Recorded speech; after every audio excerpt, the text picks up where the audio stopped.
Ellen, will you please grab the door? My wife's footsteps echoed over the tiled flooring, heading to the front entryway. I'm stuck in the bathroom, she said. As I wrap up my work, I was wondering why Ellen had not gotten back to me. Before I had finished using the restroom, I assumed she would have informed me of who had been at the front door. I walked into the kitchen and along the hallway before coming to a complete stop. My spouse was leaning against the counter. My wife was being fondled and kissed by an unfamiliar man. What on earth is happening? I let out a shout.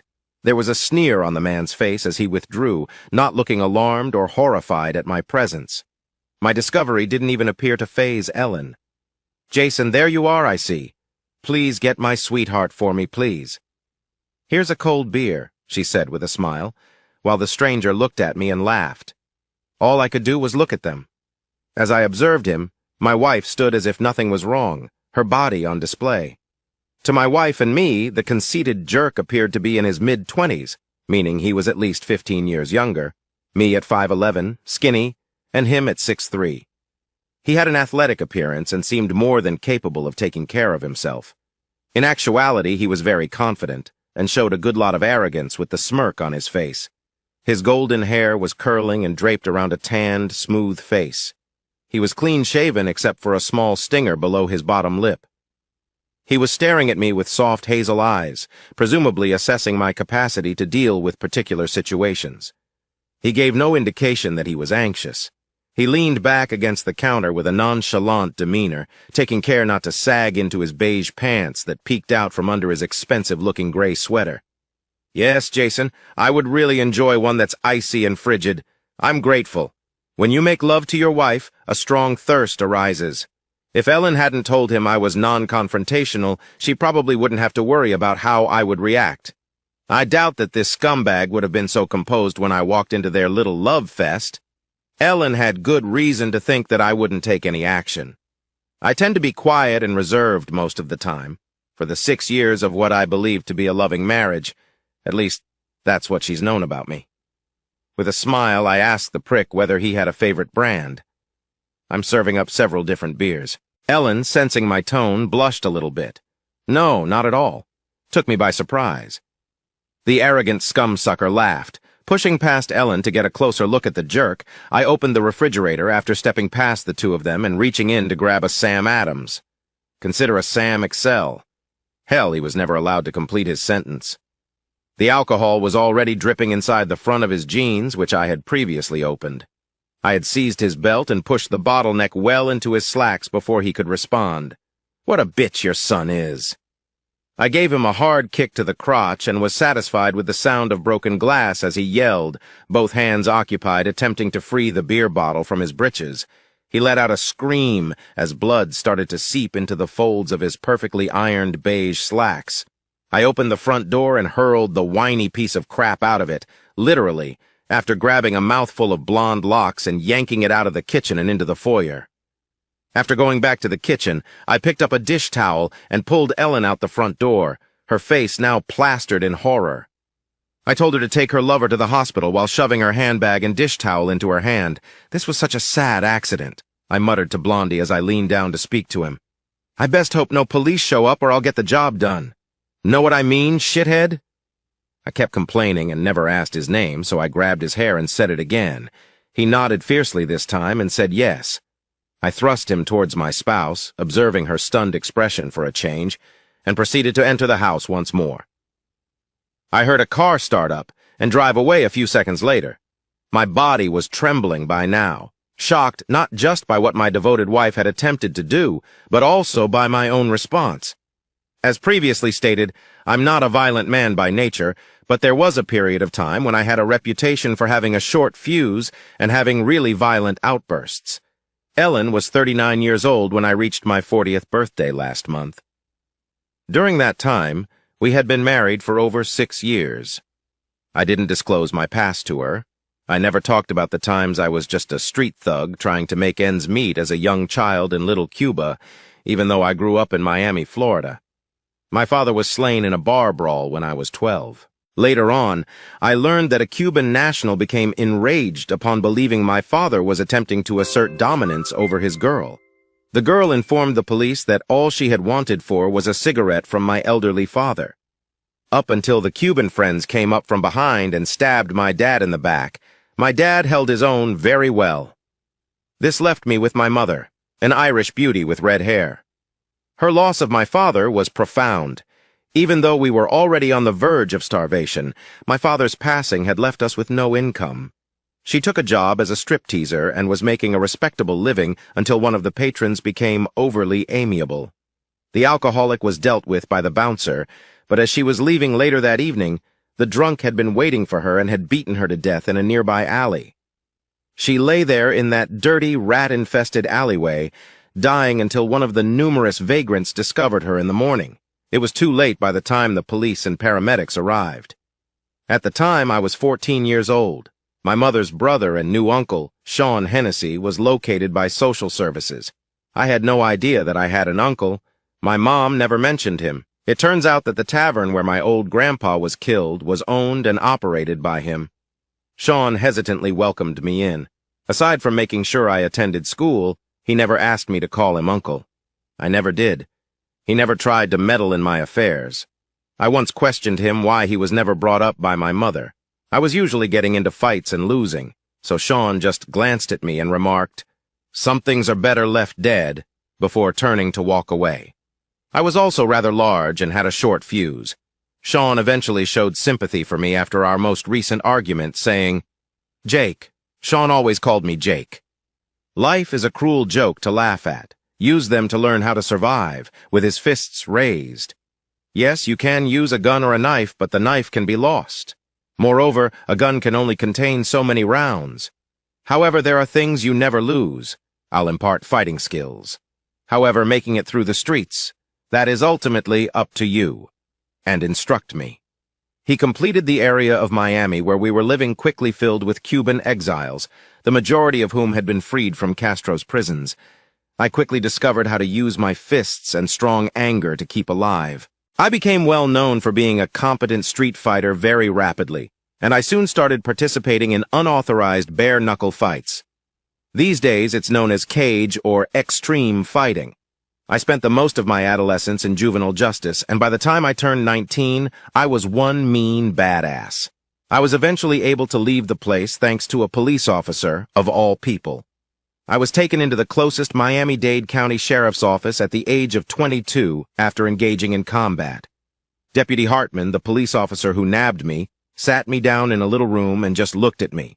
Finally, he replied, "Your full name is Jason Michael Cooley." I said, "My friends call me Jazz," nodding.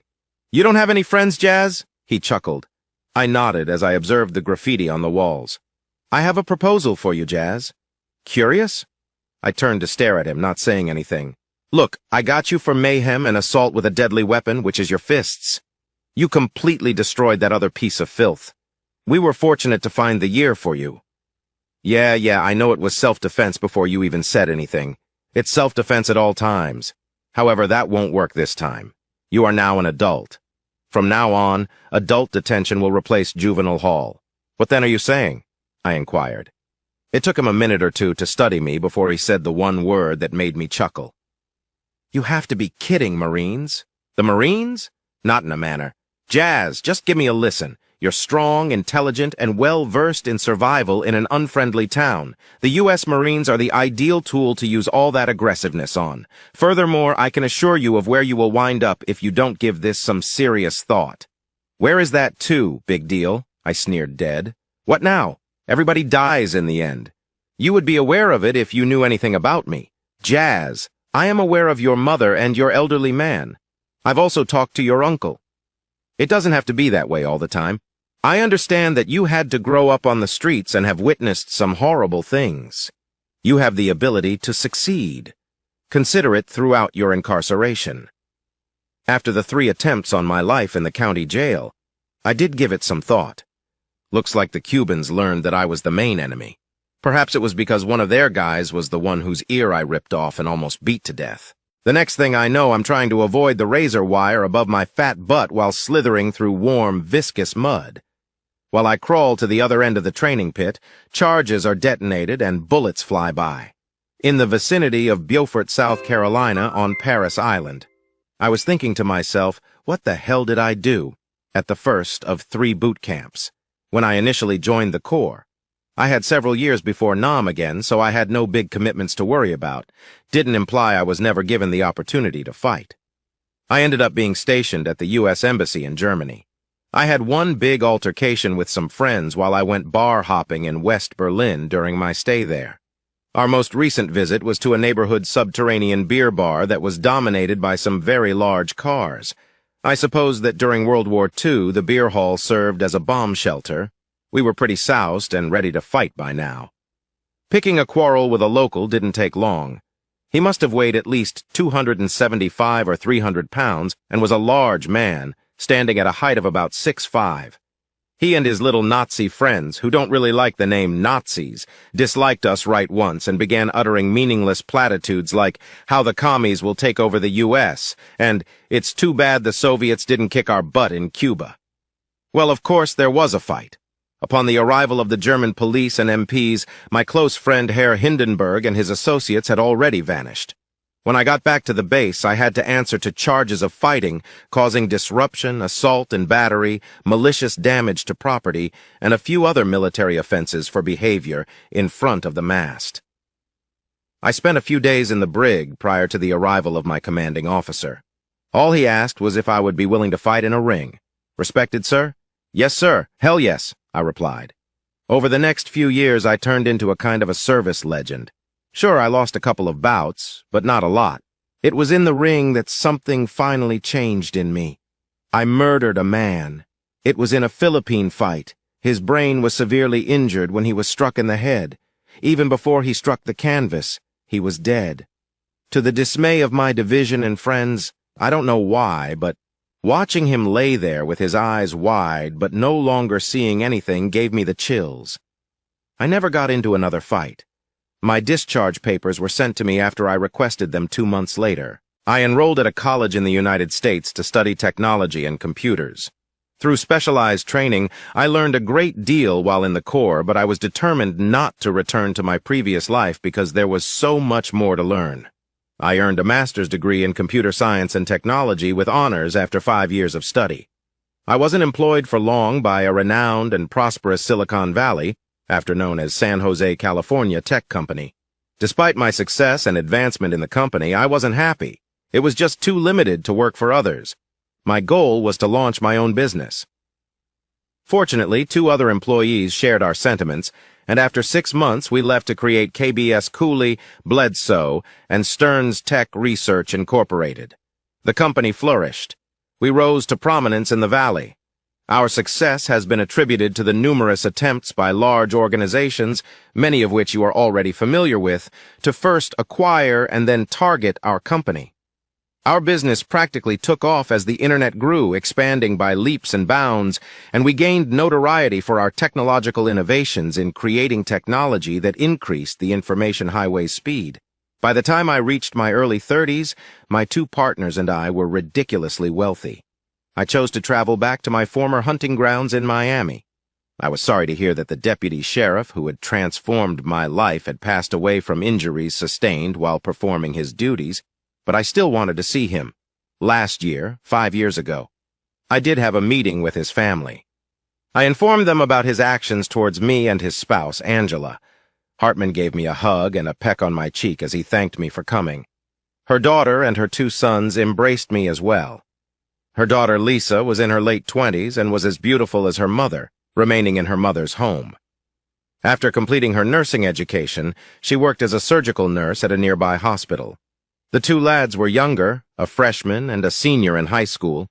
I could see that Angela was having trouble with the 2 boys and she never got married again.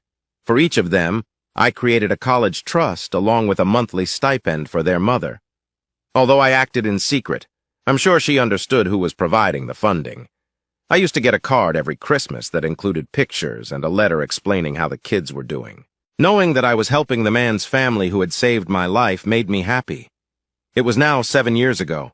At 40, I had been married for 6 years, had no family, and would soon be divorced. I made a gin and tonic by grabbing some tonic water, my bottle of Bombay Sapphire gin, and a tumbler. After taking the drink outside, I strolled carefully over to the small covered bench that faces a large koi pond that is surrounded by a mass of flowers and shrubs.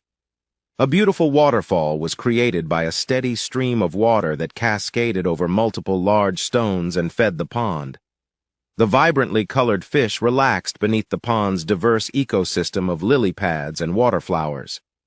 This was my haven, my time to unwind and reflect. I made an effort to comprehend Ellen's experience. Throughout our entire relationship, she has never once expressed dissatisfaction with our union. It's possible that she felt I was too shy or quiet for her liking, but she never voiced any complaints. At the Tech Expo Westcom in Anaheim, California, I got to know Ellen. The Anaheim Convention Center, home of the expo, was right next door to the Marriott where I was staying. Jack Bledsoe, my business partner and PacTech co-founder, and I accepted the invitation to attend the convention. As we were mingling with the other tech industry executives, I happened to peek into another booth and noticed a pretty brunette sitting behind a counter piled high with flyers. I heard Jack say, "Excuse me for a minute," during a heated argument with a colleague about the legitimacy of government regulations on the internet. I recall stepping casually up to the counter after crossing the aisle. I pretended to be interested while picking up a brochure about fiber optics. The flyer featured West Coast Optical Fiber, or WKF. "Could I tell you about the newest developments in fiber optic installation?" said in a lively, distinctly feminine voice. I replied, gazing into a stunning pair of blue eyes, "Only if we can talk about it over dinner." "Ellen, I'm sorry, but I don't think so," she said, scowling at me as her name tag read that. "I apologize if what we have to offer doesn't pique your attention." She then got up and approached a young person who appeared to be geeky and turned to gaze at me. She stepped behind a curtain and he nodded and started toward me. "How may I assist you?" the child, a stereotypical tech geek, said. "Indeed. I would want to purchase your product. How much experience does your organization have installing fiber optics? Since our company already had fiber optic cables installed across all of our facilities, I really had little interest in fiber optics, but I did want to get to know Ellen." "What is your company name?" asked the child. "Research by CBS Tech in San Jose?" The child stammered so much that his eyes almost fell out of his head. "CB's Technological Investigation. Yes, you are Jason Cooley. Do you have a contact with whom I may talk?" "What about that lovely woman? What is her name?" "Ellen. Indeed, Ellen. Naturally. I'll get her for you, please." The child hurriedly moved behind the drape. I overheard them having a heated argument that ended with the child. It seems that her supervisor told her to speak with him or her services would be terminated. The attractive woman reluctantly turned back, her eyes flaming and her cheeks hot. "Hi there, Ellen. I'm sorry for being so impolite and wanting to take a lovely woman out to supper. I apologize. I should have acted with total professionalism. Would you be willing to demonstrate your fiber optic capabilities to me and discuss how I may use them in my business? Could you please assist me?" Ellen gaped as she stared. "Perhaps I went too far. I'd love to show you what we have and explain how it will help with KBS technological research. Please call me Jazz, which is short for Jason, Mr. Cooley." "All right, Jazz. Do you want to take a seat?" With a nod, I approached the table that she indicated is situated on the distant end of their booth, with Ellen trailing closely after. Jack approached and stood next to the table, glaring at me while we were debating the benefits of fiber optics. "Great, Jazz! Really great to leave me like that."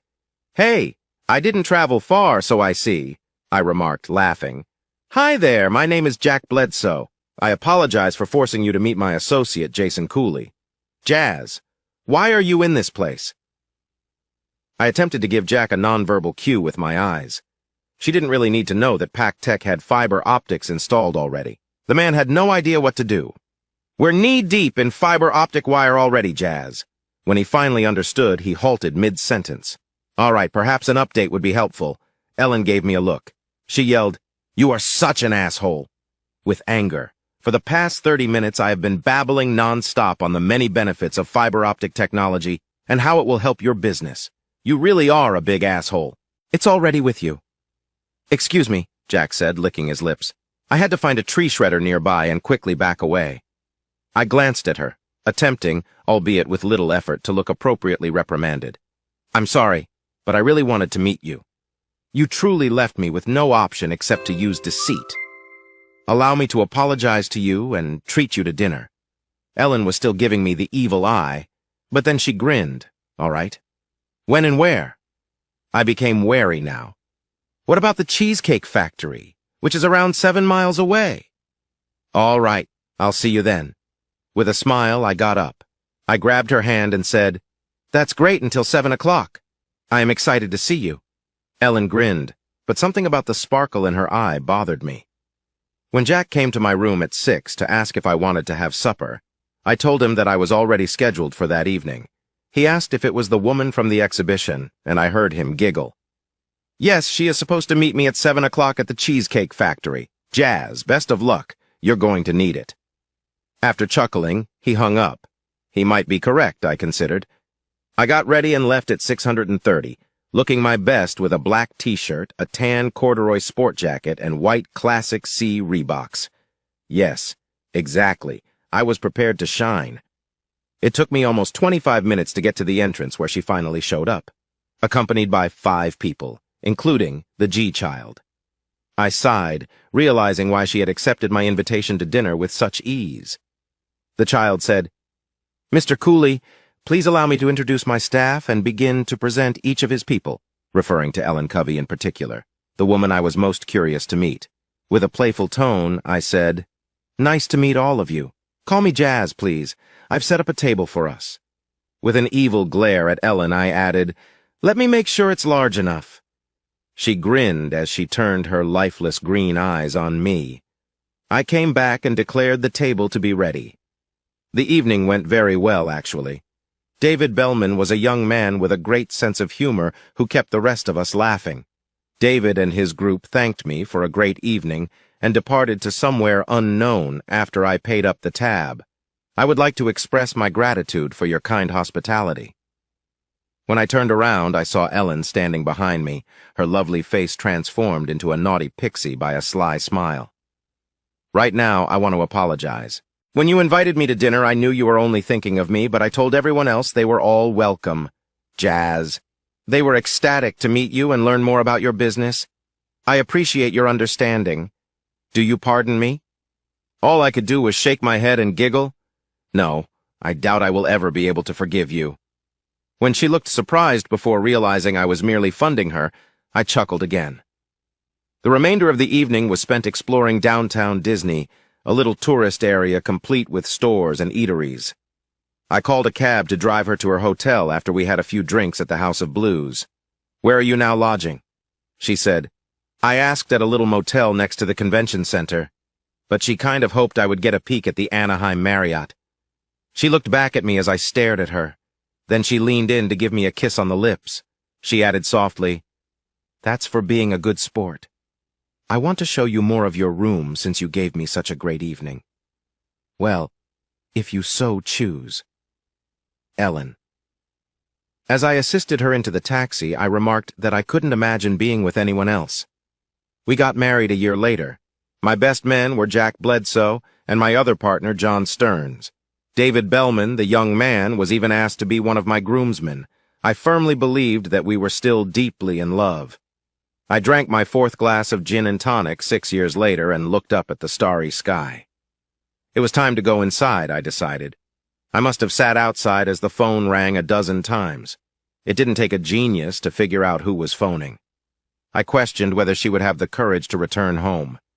When I did go to bed at 4 in the morning, I lay there and stared at the ceiling for an additional hour until I eventually fell asleep. My mood didn't improve in the morning either. The bed's empty spot caught my attention right away, bringing back a ton of memories from the day I had lain there hesitant to get out of bed. Although I was eager for the day to arrive, I had important matters to attend to. I changed the accounts at the bank as soon as I got there. I closed the savings account and canceled the bank card, but I felt I had to leave something for her in the checking account. Elle has her own account in addition to the combined one. She was now an executive manager at Waddell & Son Insurance Company and no longer employed with the Fiber Optics Company. Without me, there would be no issues for her. I didn't give a damn that her Lexus was in both of our names. In my Harley, I had the Jeep Wrangler. With today's economy and declining home values, the house presented a whole other set of problems, and I decided that if I had to sell, I would take a bath.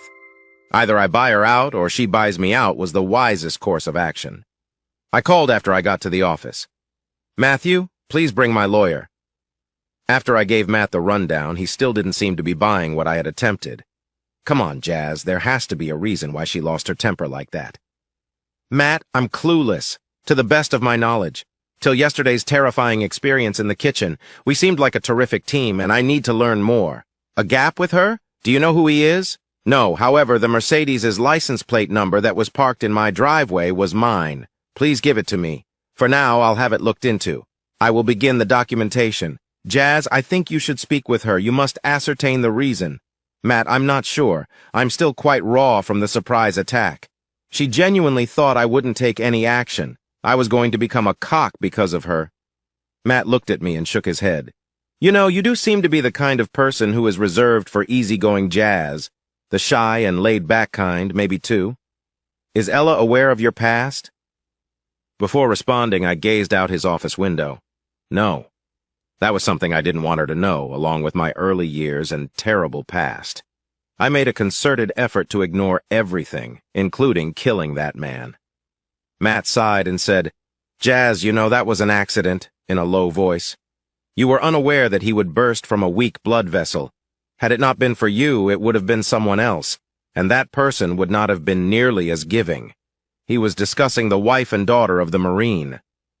It wasn't until long after my release that I discovered the man I had slain in the ring had a family. I received a call from a young lady while the business was already operating at full capacity. She introduced herself as Karen Riley, the daughter of boxer Bob Riley, a Marine sergeant who lost his life during my most recent fight.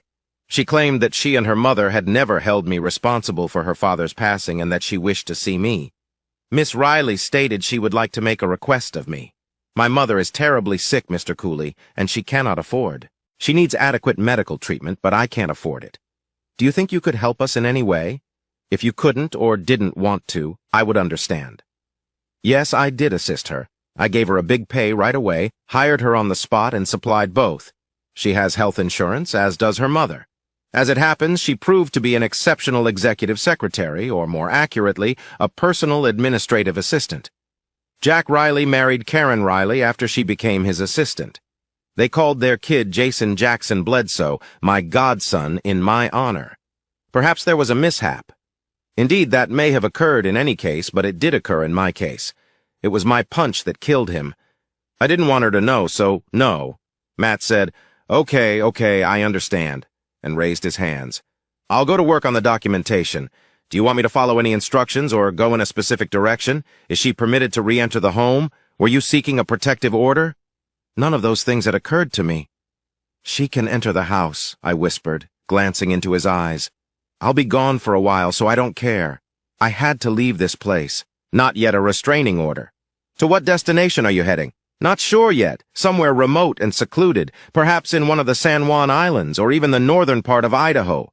Before I go, I'll inform you. Anything further?" "Nope. That ought to." "Wait, what? You want her served when?" "After everything is prepared. Right now, if nothing else comes up, I have to go into San Jose, Matthew. All right, that means we're done. Jazz as well. Yes, attend to your own needs. You appear awful." He smiled and walked away, and I chuckled. It's time to go to work now. A receptionist screamed out to me, "Jason, you have someone waiting for you in the conference room," as I entered CBS Tech Jamie's lobby. Who is that? Jamie? And why were Jack and John unable to see him? It's not a male. She is the one in question, Jamie murmured, her eyes glimmering. And she asked for you personally. She also has a striking appearance. Get over it, Jamie. What is her name? See you later. While Jamie paged through her notes, I waited. It's right here, the Miami native Elisa Hartman. Lisa, you know how shocked I was? Here's Lisa Hartman. Regards, Jamie. I'll see to her needs. You will, I venture. When she noticed my frown, she stopped her giggles. God, I realized, this must be at least 7 years ago. I hope that everything is good. I was hesitant to walk into the conference room. Why I was so damn anxious about seeing her eluded me. I grabbed the brass knob and opened the big conference door. She was sitting in the corner of the room staring at me when I walked in. Jamie misjudged Lisa's abilities. Oh, Mr. Cooley, she was beautiful. Lisa, you've grown so much since I last saw you, my God. That was the silliest thing I can recall saying to a stunning woman. Shit, you've developed? As sweet as wind chimes, her laughter was contagious. Indeed. Since you last saw me, which was, 6 or 7 years ago, I have grown a little. I was 20 years old, and now, see, I'm a mature, fully realized woman in my 30s. Christ. I apologize to Lisa for that. Simply put, I'm shocked to see you here. How are your brothers and Angela doing? Please follow me before you respond. It seems like it would fit you better, in my workspace. I held the door for her as I watched, almost mesmerized by her grace as she stood and walked into the hallway. She passed me and I smelled the sweet scent of flowers. She waited as she followed me down the hallway. The scent of fresh flowers wafted as I opened my office door once more. My longtime secretary amused her. Lakota saw my attempt at manners and chivalry. She said, taking in the beauty of the space while glancing around, "Thank you, but please let Mrs. Lakota Lime, my secretary, know how much you value her decor. Her Lakota would be very pleased. It's an unusual name for a woman, and I like that." "Isn't American Indian?" Approaching the bar, I poured a gin and tonic and said, "Yeah, she's half Sioux, maybe Oglala, but I'm not sure if she's called Lakota." "A native of South Dakota. She is a fiercely protective and wonderful woman. She was watching me like a hawk when I walked by her desk, I noticed." "Yes, Lakota is that. Do you want anything to drink? If you have iced tea, that is," she answered. "Would green tea work?" "Perfect," she said, taking a seat on the couch. "Please, Mr. Cooley, Lisa, jazz, simply jazz." "Jazz, you're probably wondering why I'm here," she said with a smile. I entertained the notion. "How's your mom doing these days?" That's when I noticed the worry in her eyes. "Lisa, what's not right?" "Jazz, it's Mom. She asked for you and is dying. Lisa, please. Why didn't you give me a call?" In a heartbeat, I would have taken a plane back to Miami. It was not necessary for you to come this far out. "I understand, but my mother insisted that I come out here. She requested that I check on your progress, and I consider getting out from underfoot." "What is the issue with Angela?" Lisa closed her eyes before she shouted those dreadful words. "Pancreatic cancer." With those 2 words, I knew there was no hope. I've known too many friends and acquaintances that succumbed to that horrible condition. God, Lisa, I am so sorry. How am I able to help? Does she require any financial assistance? Lisa grinned and said, "No, she's under my coverage at the hospital. You continue to send her checks every month, and she is receiving the best care possible. How much that has aided her, you cannot comprehend. Benefited us." The lads, incidentally, both graduated with honors. Dean received his degree from Georgia Tech and Bobby from MIT. I inwardly chastised myself for not going there throughout the years, but thanks to you, I didn't. I regret not visiting her sooner. Jason Cooley's mother stated you would say that, but you and the lads don't start that. Oh my God, you founded and built a profitable business. You tied the knot. Jazz, you've had a full plate. You went above and beyond what anyone could have done for us. We will always be indebted to you for all of your assistance and encouragement. In any case, you should pay a visit to your mother. Is it possible? Tomorrow I'll prepare the company jet. Have you got anywhere to stay? What are your plans for this evening? I haven't had time to locate housing. Fantastic. That's decided then. I'll let you stay in my adjacent apartment. Oh my God. Oh no. I fear you will share it with me. How is your spouse doing? Would she not be angry? I averted my gaze before responding. My home is not where I live. I'm separated from my wife, and we might get divorced. Jazz, I'm sorry to hear that. I hope I'm not causing you any more trouble. Naturally, no. Having you here is like a breath of fresh air. Are you feeling peckish? I had excellent eating ability. I am aware that the Italian pizza served here is the best this side of the Rockies. With a smile, Lisa asked if we may drop by your apartment. I have to have my bags dropped off and change a little. Not an issue. Are you prepared? With Lisa's nod, we departed from the office. I let Lakota know that I would not be available for a week, but that she could still contact me on my cell. Ellen, what about her? Tell her to speak with Brought if she calls. He is aware of what to do. We'll manage. Jazz, I apologize for you and Elle. I'm hoping you can resolve this. I appreciate that, Lakota, but don't hold your breath waiting for this. Lisa and I went to our parking garage at the back of the building where my Ford F-150 Super Crew was parked. En route. We had paused at the lobby where her suitcase had been kept by security. I opened the passenger door after tossing the luggage into the vacant bed and observed her slide into the seat. I got in, turned on the engine and said, "I didn't think you were driving a pickup truck," as she fastened her seatbelt. "I had assumed you would be wearing something a little fancier." I smiled and said, "No, not my style," as I buckled up, "but I can make arrangements if that's what you would prefer." Lisa instantly replied, "Oh God, no," as she flushed a deep scarlet, just having a thought aloud. "No, I'm not bothered about the truck. Also, me. Come on, let's go." After an evening of nostalgia and my rocky attempts at sleep the following day, we were already speeding over Phoenix, Arizona, on our way to Miami in the company jet, a Gulfstream G350. Lisa sat in the co-pilot's seat, her mouth agape and her eyes enormous. "Lisa, I had no idea that you could fly, Jazz. You don't know a lot about me, but you do know a lot more than most people do."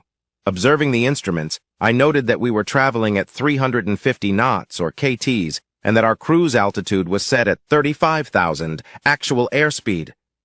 "What transpired then between Elon and you, if discussing it is okay with you?" "Not any longer. She somehow figured out that I would be happy to cook for her." "Cook? A spouse who acquiesces to his wife taking advantage of other men?" "My God," I snarled, wondering why she would believe that. "Lisa, that is the question of a lifetime. I am at a loss for words. I am aware of our recent distance. Hell, I don't even recall when we had a sexual encounter. I suppose I was too preoccupied with my work to notice." She also never voiced complaints.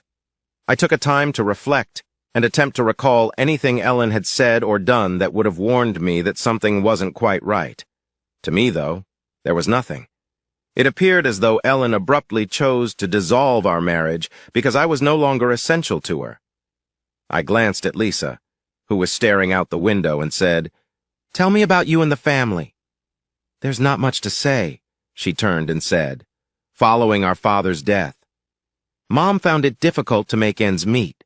Yes, Mom got some of her dad's pension, but not much. I went to school and made the decision to become a nurse. As long as it didn't interfere with their high school studies, the lads helped out with part-time employment." Lisa abruptly turned aside as she went on. "Jason, you were a godsend. Other than what your mother told me about how your father recruited you into the Marines, I had no idea about you. Mom was overjoyed when you showed up at the house out of the blue. She was well aware of your father's actions and your past. He would constantly update her on all of your Marine Corps exploits." After pausing for a few seconds, she resumed her speech. "His pride in your accomplishments was evident when he showed me the business pieces about CB's tech study and all the cuttings about your boxing. Mom mentioned that Dad was planning to take a plane to come visit you and ask if you could spend some time with the family. He intended to present you to the boys, me and Mom, but Lisa remarked, "That's the next week when he got shot and killed," closing her eyes. For a while, neither of us spoke. There was only the constant hum of the turbines. Prior to needing to inquire, I observed that you don't have a wedding band on. She grinned. "Yes, well, I suppose I never really had the time. Busy assisting Mom and the boys, working at the hospital, attending nursing school and other commitments." She uttered a few other things before her voice faltered. What those other things were, I wondered. I was taxiing to an empty ramp in Miami International within a few hours. Before long, we packed our whole belongings into the waiting limousine and headed to her house. Miami had barely changed. It was the same, heat and humidity included, with perhaps a few extra residential skylines engulfing the beaches. We were pulling up to her mother's house in no time at all. I recalled her residing on the southern fringes of the busy metropolis. It was a simple ranch-style single-story house with a white picket fence around the front yard. The house astonished me with how tidy and well-kept it was. A beautiful environment, something difficult to maintain in Florida, and no indications of weathering. The roof itself was in superb shape. I was about to inquire after glancing at Lisa when she replied that your monthly payments will more than cover everything. All I could do was nod. Lisa went inside as I handled the limousine's luggage. After giving our driver, Alonzo, his fare, I asked him to stay on call. I told him he will be taken care of, even though he mentioned he might have other customers. I stood on the front porch, which was screened in, covered, and stretched from end to end with mosquito netting, before I went inside. Oh no, it revived memories of Jazz from a bygone era. Lisa was standing at the front entrance beckoning me inside, saying, "She wants to see you." It was quite the reverse of what I had anticipated when I entered the house. It was bright and cheery. Well furnished, it exuded an air of openness and warmth with light that only the sun can give. Naturally, since the house was in Miami, it had a good central air conditioning system that maintained a nice temperature. Jason Michael Cooley, it's almost time, my goodness. Even after all these years, I can still clearly recall that lovely voice. "Hi there, Angela. Sorry it's been so long since I last spoke. That's enough. The important thing is that you're here now. Come on over. Though I'm feeling a little depressed right now, I would have met you at the door." Angela reclined in a luxurious chair, her waist to her toes covered by an afghan. The chair was positioned to allow her to gaze out of the enormous picture window overlooking the mangrove shore. I mentioned the beautiful vista. "Yes," she said with a smile. "This was William's favorite place to be. When he passed away, I thought I would lose the house, but we were able to keep it for reasons I'm sure you know. In fact, I was going to inquire whether you knew who had paid the mortgage off 5 years prior. We were not told by the bank. Mentioned something about privacy violations and such." Her eyes teased me as I smiled and gave her a quick glance. I'll admit that I wanted to handle it. I requested that the mortgage firm keep the identity of the anonymous contributor a secret. If they did, I believe I threatened them. "Jason, you didn't do these things even though I know you felt compelled to. You were unaware of the kids, me, or what had already passed away. However, thank you for your assistance. You have always been one of my children." William had the same emotions. I started crying for the first time since I was a little child. My wife pulling that shit on me didn't even cause me to cry. But here I was, this stunning widow and mother who was in the last stages of her life, telling me how much I meant to her. "Jason, come on in." I moved to her when she beckoned me with her arms outstretched. She pulled me into her arms and held me tight as I knelt beside her. I was unable to contain the feelings that were erupting. My anxious soul was eased by the thought of the great woman passing away from cancer. The next thing I knew, she was holding me against her shoulder and stroking her fingers through my hair while I sobbed.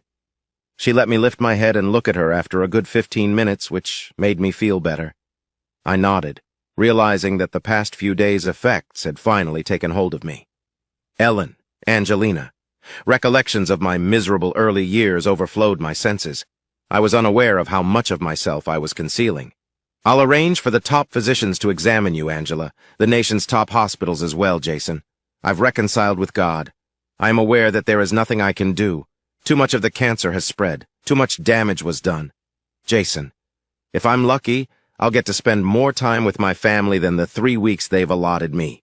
Please don't be alarmed. Avoid becoming depressed. I'm just happy that I got to see you." Before I leave this brave woman staring at me, I was left wondering why God permitted such decent individuals to suffer so much and die in the end. I couldn't stand staring at her. She remained just as stunning as the day I arrived to see her. As I looked at her, I saw how much Lisa resembled her. Her daughter's fair complexion, sculpted face with a finely carved nose, and the sparkle in her emerald green eyes were all framed by rich, dark, crimson hair that cascaded down around her shoulders in a gentle shower. "Are you planning to stay for a few days, Jason?" she inquired. Whether it was from the disease or anything else, I could see the anguish in her eyes. "I promise never to abandon you, Angela. You and Lisa are stuck together." She started to cry, and it was obvious to me that she was exhausted. "You should now go to bed, Angela. I'm going to look for somewhere to stay." She glared. "You will do no such thing. You will remain with us here because you are family. Recognize?" Mr. chuckled. I stated. "All right, I'll be staying at home from now on. Take a nap." With a smile, Angela nodded while reclined her head. She closed her eyes after peering out the window. Within minutes, she was fast asleep. I stood there staring down at this sleeping mother of mine, the mother I had always wanted. A quiet voice asked as it turned to face me. Lisa was standing in a doorframe, observing her mother's calm breathing. "Yes, she's sleeping. With grace, thank you, Jason. She added, "Thank you for coming," as she moved closer and gave me a wordless hug. She trembled as I put my arms around her, and she wept gently against my chest. I felt so sorry for this lovely, depressed woman. I answered, "I'm glad you came for me." I should express my gratitude once more. Lisa reddened and pivoted rapidly. "Do you intend to remain here?" she inquired. "I think so," I replied, and she agreed. "I should show you to your room now. Accompany me." Lisa walked down the corridor and stopped at the final room on the left, and I followed her. Bobby's room is this one. He currently resides in New York. A position with the Dylan Bell Research Foundation was extended to Bobby. At present, he is assisting a physician named James Wiseman with a quantum physics study. Please limit your questions to that. I'm a surgical nurse, that's all. Lisa grinned, but her pride in his achievements was evident. "Jazz, you have the utmost respect from both Bobby and Dean. Bobby told you to settle in. The room was immaculate, with drawings and paintings of stars and galaxies covering the walls. They apologized that they couldn't be here to greet you when you arrived, but they both should be here in a few days." A shelf against the far wall held multiple models of rockets in various stages of spaceflight that have been utilized over the years, starting with the German V-2 rocket. The Redstone rocket and the Mercury capsule were positioned next to it, then the Titan rocket and the Gemini capsule. The enormous Saturn rocket carrying the Apollo 3 manned vehicles came next, as was to be expected, and ended with the tragic Challenger space shuttle. I now knew at least what Bobby was up to in New York. Lisa was beside me, staring at my face, so I turned to look at her. "This is going to be ideal. I'm grateful, Lisa. Chaz, how long are you going to stay?" she questioned, her expression becoming serious. I held her hand and said, "As long as it takes," in a whisper. Abruptly, I was encircled in her arms, Lisa sobbing once more, imprisoned. All I could do was wait until she eventually retreated and gave me a look. She jumped back, tiptoed, and kissed me on the lips before I could react. Startled, I apologized so much. Oh my God, it wasn't right of me to do that. I watched in disbelief as she cried out and spun around, fleeing the room. I shook my head, telling myself not to even consider it. Like her mother, Lisa was an incredible woman. She smelt amazing, was attractive, intelligent, and charming, and I could easily fall in love with her. But I was happily married for the time being, and she was Angela's daughter. I called Matthew to let him know where I was staying and that I had arrived in Miami. Matt was glad I gave Jazz a call. Ellen is losing her mind. She has been bothering the office every day, and your two partners, Jack and John, have told her that she is not permitted on business property. It appears that she made quite a stir when she was there searching for you the last time. She had to be physically removed from the property by security. You will need to speak with her when I return, Jazz. Matthew, when she's been served, I'll speak with her then. Fine. Matt, how long will you be in Miami? My close friend is about to pass away. For however long it takes, I'll be here. All right, I get that. Just please stay in contact. All right. Inform Jack and John of the situation. We'll manage. Be careful. I threw the phone on the nightstand after hearing him disconnect, seeing Ellen in that kitchen, her smug expression on her face. Her purported partner suddenly appeared in my thoughts, grinning at me. As I unpacked, I muttered, "Screw her." I got into my pajamas and lay down on the bed. I had to admit that I was exhausted after such a long day. It was 6 when I looked at my watch, so I figured I'd simply take a quick nap before helping Lisa around the house. Possibly get everyone some food. Yes, I will take a brief break. Jason Jazz is craving some food.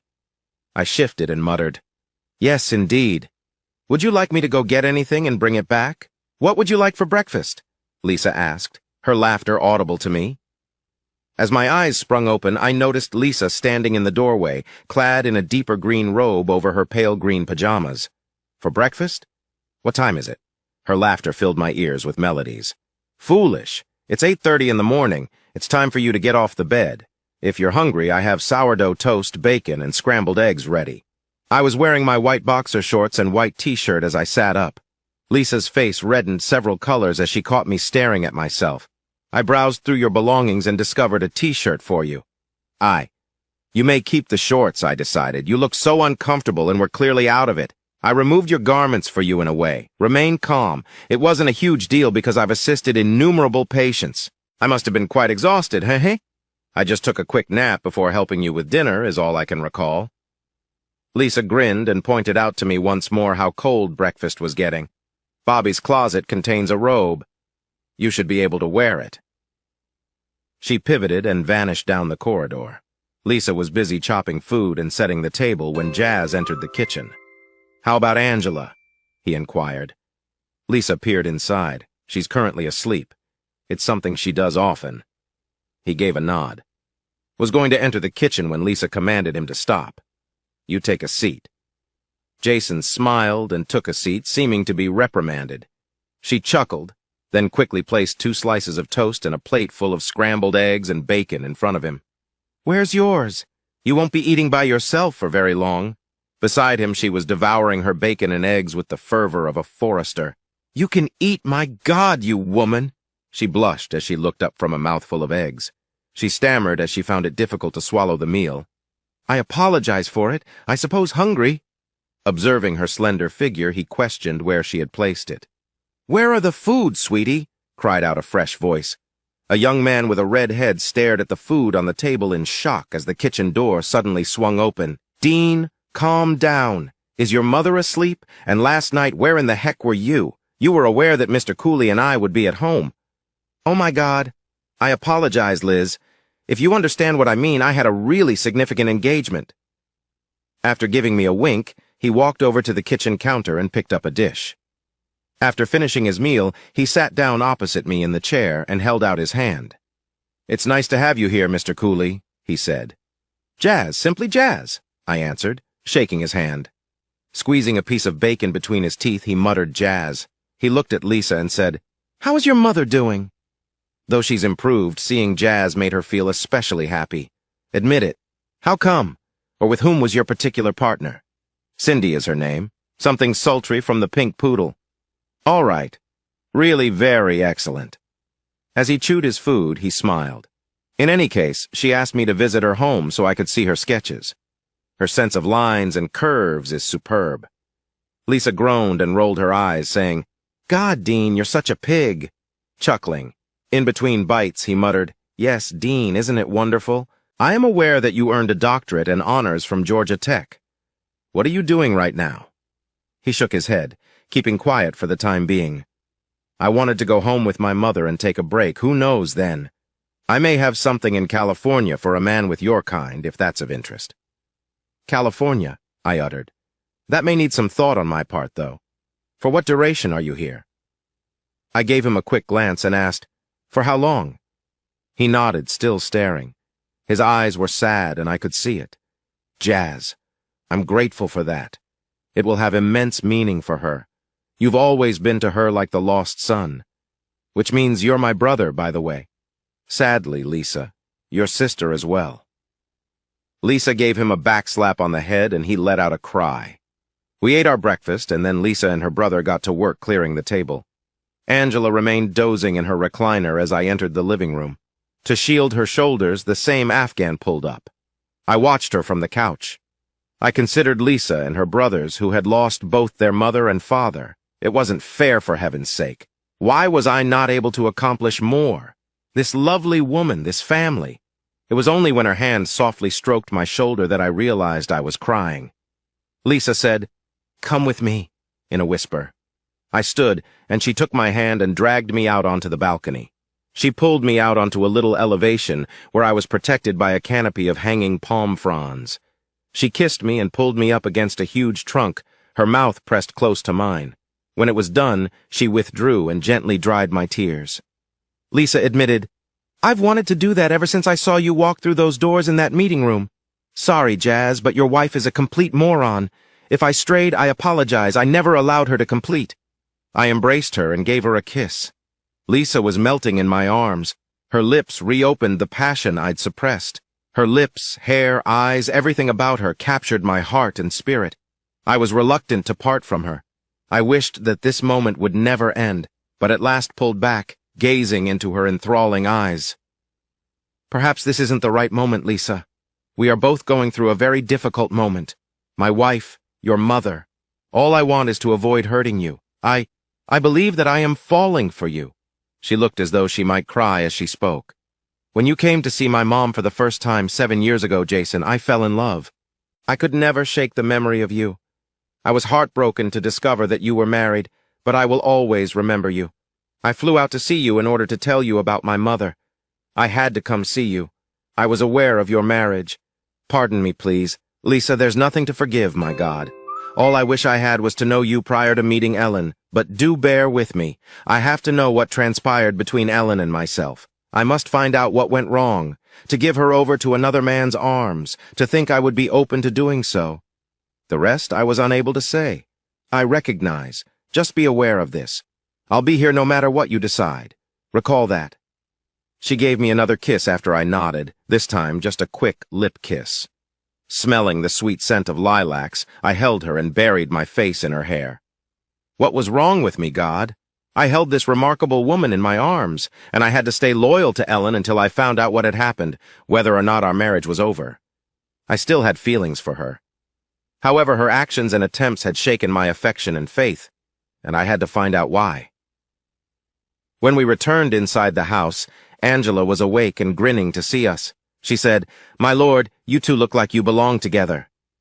I apologize, Jason. I am aware of your marriage. It wasn't wise of me to say that. I told Angela I was okay, and Lisa and I both laughed.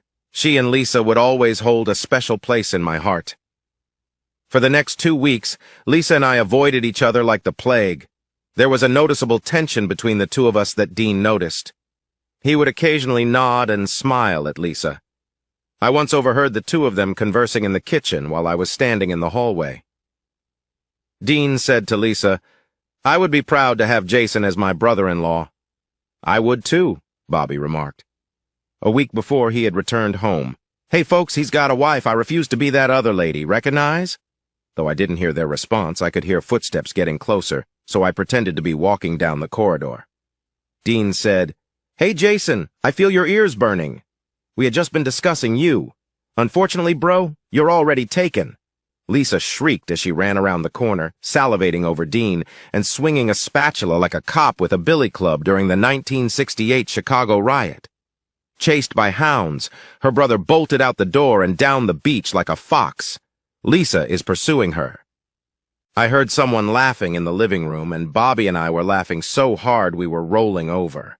I stopped laughing at the sound of her coughing and hurried into the room to find Angela twisted in the recliner, definitely aware of the exchange. "Bobby, give them a call at 911. I rushed to her and embraced her while crying. "I'm afraid your mother is not going to last much longer, Lisa," the doctor told them in a conference room after reviewing Angela at the hospital. "I apologize, but I don't think she'll arrive in the morning. I apologize." The physician informed Lisa, Bobby, and Dean with his prognosis while standing in front of them. "Lisa, what would you like to do?" "Doctor, we want her home." Lucy, "Rod, I'm sure your mother would want to spend her last days at home. I'll make the necessary arrangements, I understand." Before leaving, the doctor put his hand on her shoulder. I moved aside to observe them. I was aware that Lisa was correct. Watching the sun set over her final hours at home would be Angela's preference. As I stared at the three of them that afternoon, I felt so powerless. Angela was lying in her recliner, and I sat down next to her. She looked up at the lowering sun. Though I knew she understood, she was no longer able to acknowledge my presence. She wasn't by herself. With Lisa clutching her mother's hand, Bobby, Dean, and Lisa stood by the chair. Abruptly, she tugged Lisa's arm, gesturing for her to approach. What she muttered in her daughter's ear was lost on me. Lisa stood up straight and gave me a glance. "She's asking for you, Jason." I shifted and knelt beside her. Angela was hardly able to raise her hand, but her eyes were wide and remarkably clear.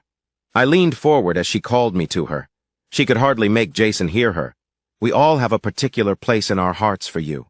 Observe her well. She loves you, and I know you both love her, and you can always count on me. William and me at all times." However, her hand slipped and fell away. She closed her eyes after I saw the one tear that was there. She went limp as soon as I touched her cheek, and I heard a tiny gasp.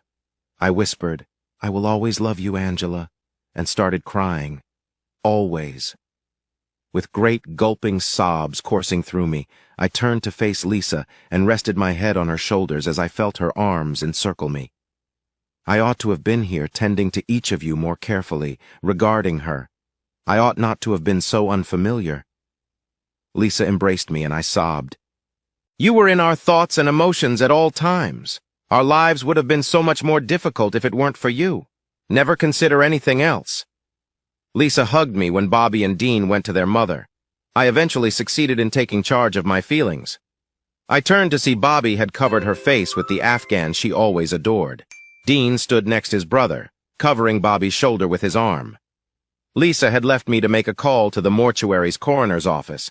There I was, the ex-boxer, ex-marine, ex-street rat, wealthy businessman, and all macho, and there was nothing I could do. The kids of Angela had everything under control. I assured myself that I would keep an eye on them, so don't worry, Angela. I hobbled out onto the balcony to see the sun set for the last time. As the last trace of that fireball dissipated, I felt Lisa beside me gripping my arm. Then I caught sight of it. Lisa gasped, and I heard it. Right as the last bit of the golden globe disappeared, an explosion of vivid green flashed. Though I had heard about that amazing vision previously, I had never given it much credence. I love you, Mom, she whispered, holding me, and she was correct. After a week more in Miami, I called Broad and told him I was heading back the next day. Jazz, here, the shit has really hit the fan. Your wife's lost her mind over your absence. She thinks you're dating your partner. It seems that someone at your company informed her that you departed in the company aircraft alongside a stunning young lady. My personal recommendation. To find you, she employed a private investigator. That's acceptable. She is free to look into everything I do. Nothing will be found by her. Has someone served her? Indeed. At work, Ellen received service, according to what I've been told. She became hysterical. She needed to be brought into the back office. She probably didn't anticipate your kind of response. Have your eyes revealed any information? I asked, and he responded right away. Indeed, they have. Ellen, a senior executive, is apparently the word. Now let's see. That's it, James concurred. Yes, Vice President of Dalton Communications. The Mercedes that you discovered in your driveway belonged to a man who read his wife Marilyn. In any case, rumors have it that he and Ellen have been having an affair for at least a few months. She allegedly told several individuals that you two are in an open marriage. That's not at all accurate. Matthew, come on, tell me what you think. No, I didn't believe that. Here's the thing. She reacted by claiming infidelity. How come? How in the hell did she think of that? She has mentioned at least 2 women in the countersuit, Karen Riley and Angela Hartman. Both of those names ought to be familiar. I instructed you to discuss them with Ellen. Forget about me. I assumed she had learned about them. In what way did she? That does, in part, explain why she lost her mind. I'm accustomed. It's time to clarify things. Yes, as you informed me. However, that does not justify what she has done. It was her duty to come to me first. That was a simple explanation for. You have all the documents you need to account for Karen and Angela, and it's worth noting that Angela recently passed away. Jesus. I apologize. I understand how important she was to you, Jason. How are things going for you? Now I'm doing better. However, I want the monthly inspections to continue. Establish a trust for Lisa, Bobby, and Dean Hartman, her children. I assured them that everything would be all right. It is not necessary for them. However, their offspring in the future. Could you explain, Jess? I will see to it. Regarding the charges in the countersuit, what action do you want me to take? I have nothing to conceal, Matt. Send her a detailed disclosure about all the alleged affairs I've been involved in. That ought to make them less irrational. I'll talk to you later. Was Mr. Reed mentioned in the divorce, by the way? I am aware that we should have left the small incident involving him and Kurt at your house alone. B*Titch. Maybe you are correct, though. I suppose I was even denied in a way. He's still receiving treatment, if you will. Lisa dropped me off at the airport so I could board. I will always be here for you, Jason, no matter what you decide, she whispered as she gave me an embrace. Lisa, do you still recall that? I'll keep that in mind. And I can assure you that you have already won my heart and soul, no matter what. However, there's something I owe Ellen. She has somehow acquired the false impression. I've been seeing your mother improperly. Lisa exhaled and uttered, Oh, no. Indeed, I must inform her that she is not correct. It won't really change anything, in my opinion. My trust and heart have already been broken beyond repair by her. She answered quite quietly, "I get it. Kindly look after yourself." I gave her a heartfelt kiss on the lips and nodded before making my way to the boarding ramp. I gave her another glance before disappearing. "Ellen, how can you genuinely defend what you attempted to do to me with that, given what you thought I was doing?" James Reed as a whole sat across the table from me, with Matthew sitting between me and her attorney. The countersuit was abandoned as soon as her legal pariah had the notarized records pertaining to Karen and Angela.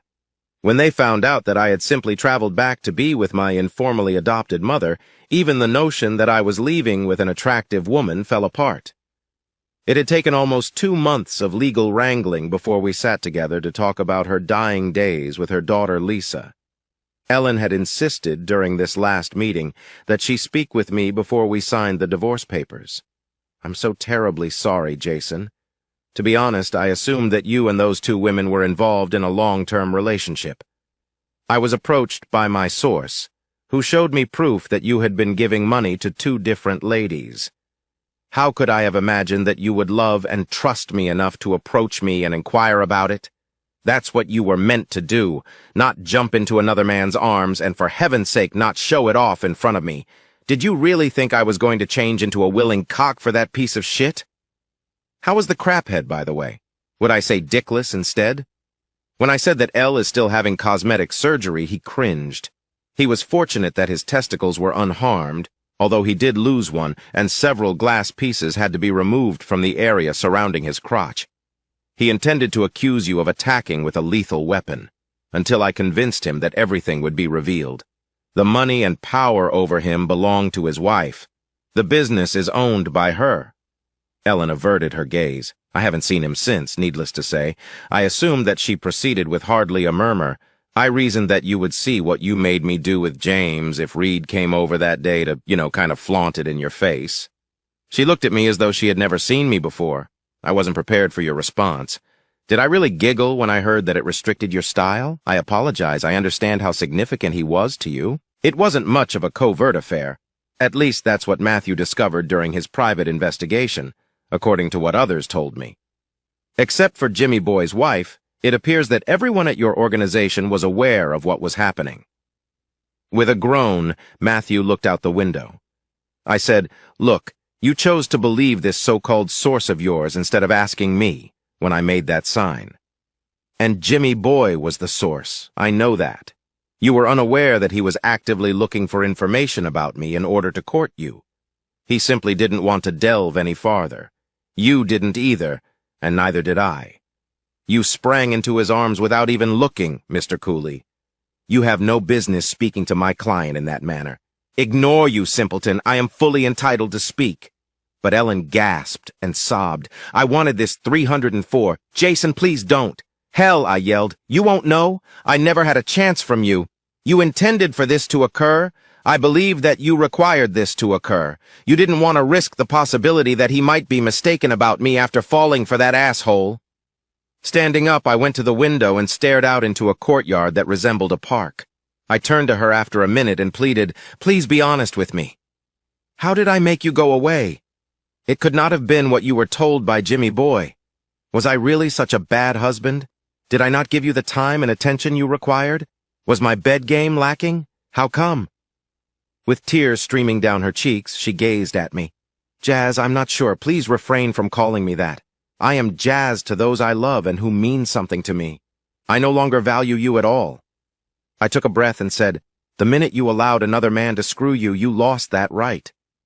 With wide eyes and a gaping mouth, Ellen looked at me in disbelief before abruptly getting up and leaving the room.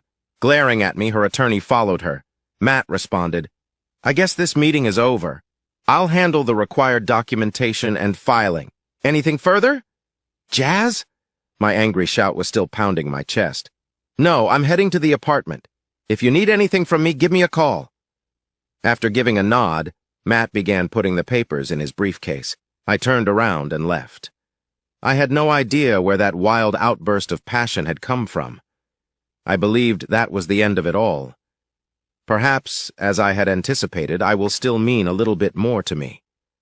Her treachery still hurt a great deal. After returning to my unit, I had a beer and sat on the patio to watch the planes that were landing and taking off all the time at the San Jose airport.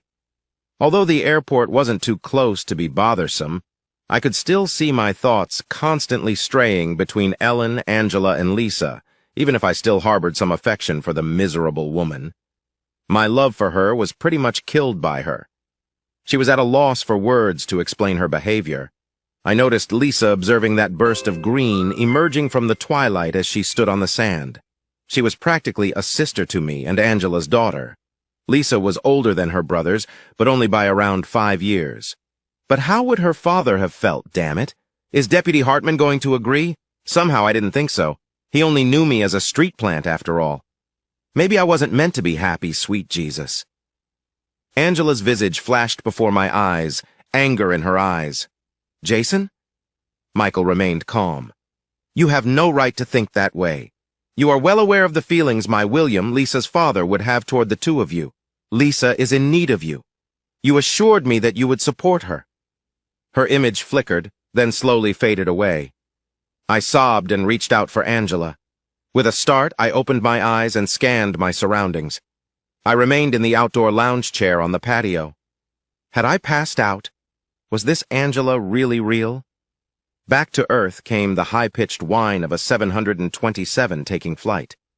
I understood my obligations. Lisa was sitting beneath the mangrove, gazing out to sea. Jason had departed to go back to San Jose, and she had not heard from him since. She was certain that by now she would have heard anything. Her eyes moistened. She wondered if he had decided to work on his marriage. As the sun began to set, the waves gently crashed upon the shore. With her arms wrapped across her chest, she sat there. She was enraged with him after remembering his wife. How could he possibly try to reunite with her? He was not loved by his wife. She cheated on him, betrayed him, and then attempted to rub her infidelity in his nose. How was he going to return to her? As she was going to wipe her cheek after breaking down in tears, a gentle voice said, "Here, use this." She turned to see a white handkerchief in her hand. "Permit me to rethink this." She looked up as he gently used the silky material to trace her cheeks, removing her tears. Lisa stared into the eyes of the only guy she had ever loved, so much so that she could hardly speak. With his arm wrapped over her shoulders, Jason knelt next to her, and they looked into each other's eyes. I apologized to Lisa for not stopping it. Here you are. It is all that matters. Jason grinned and gently placed his lips to hers, saying, "You are here with me, and you can always count on me." That now familiar bright burst of green from the setting sun appeared once more as they turned to watch the sunset. It appeared to be declaring their love to the people who really cared. Gazing up at the heavens, Lisa imagined her parents hugging each other and beaming down at them.